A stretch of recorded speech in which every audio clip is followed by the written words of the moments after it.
bienvenue sur Flippantes Histoires. Aujourd'hui, nous vous racontons l'une des légendes urbaines les plus médiatisées de ces dernières années, la Serbian Dancing Lady. Dans notre histoire du jour, nous vous parlerons de l'expérience terrifiante de Maxime, qui pensait simplement visiter un nouvel appartement.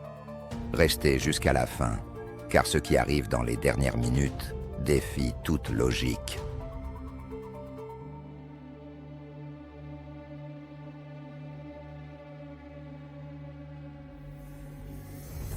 Maxime gravit les escaliers avec son ami Thomas, essoufflé par la montée. L'ascenseur les emmène rapidement au 6e étage, dans un silence pesant. Les couloirs de l'immeuble semblent étrangement vides, presque abandonnés.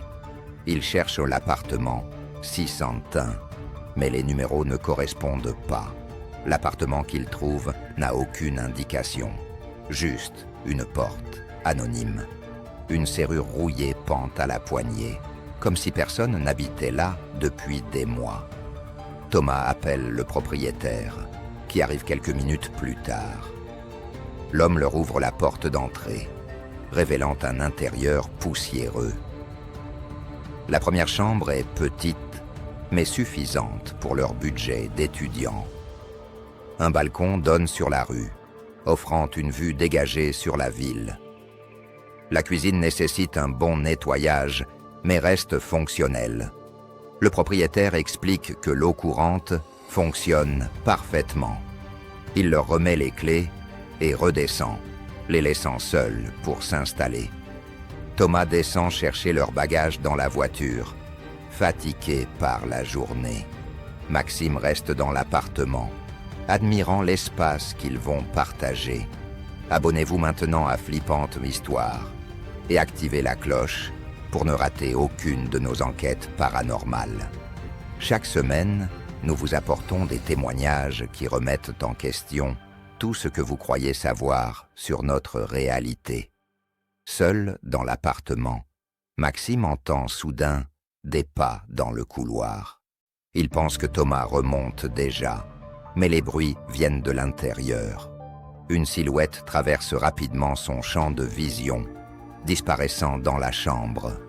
Le cœur de Maxime s'emballe. Il appelle son ami, mais personne ne répond. Il fouille chaque pièce méthodiquement, de plus en plus inquiet. La porte d'entrée est restée ouverte. Thomas n'est pas encore remonté. Quelqu'un ou quelque chose s'est introduit dans leur nouveau logement.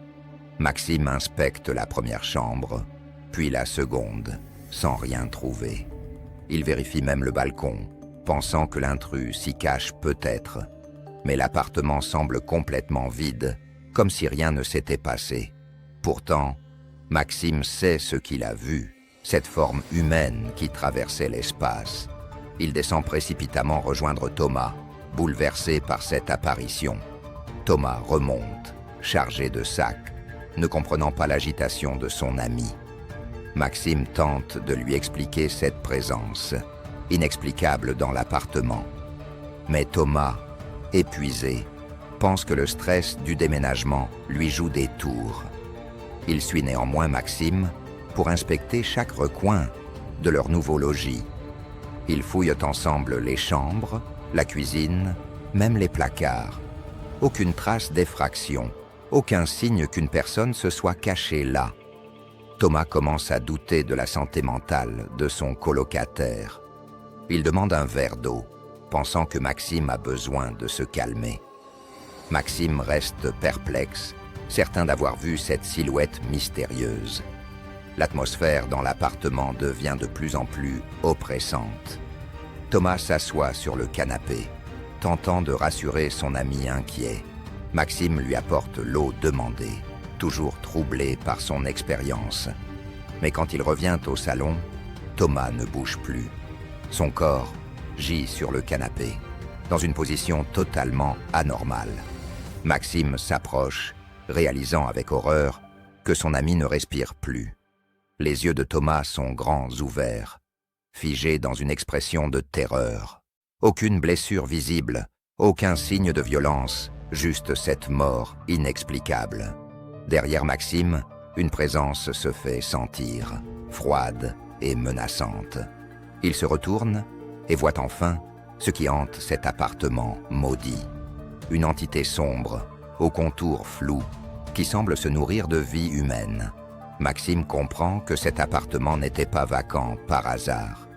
D'autres locataires ont dû fuir ou subir le même sort que Thomas. La chose s'approche de lui, aspirant lentement son énergie vitale. Maxime sent ses forces l'abandonner, sa vision se troubler progressivement. Il tente de fuir vers la porte, mais ses jambes ne lui obéissent plus. L'entité paranormale a pris le contrôle de l'appartement depuis longtemps. Elle attire les victimes avec des annonces d'appartements trop belles pour être vraies. Le propriétaire complice récupère ensuite les corps et loue à nouveau. Maxime réalise qu'ils sont tombés dans un piège supernaturel parfaitement orchestré. Ses dernières pensées vont vers sa famille, qui ne le reverra jamais.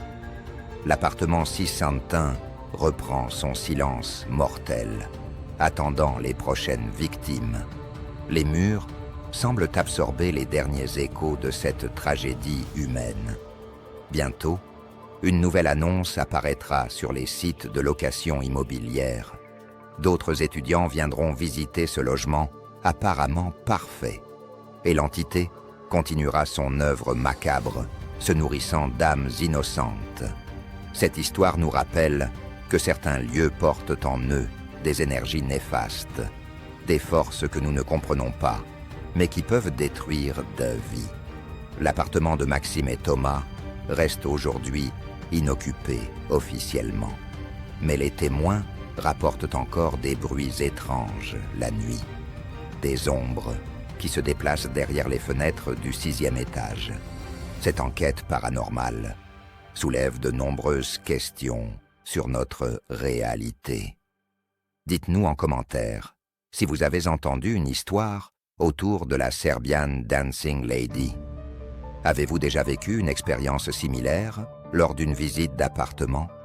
N'oubliez pas de vous abonner pour découvrir d'autres mystères troublants chaque semaine. À bientôt sur Flippantes Histoires.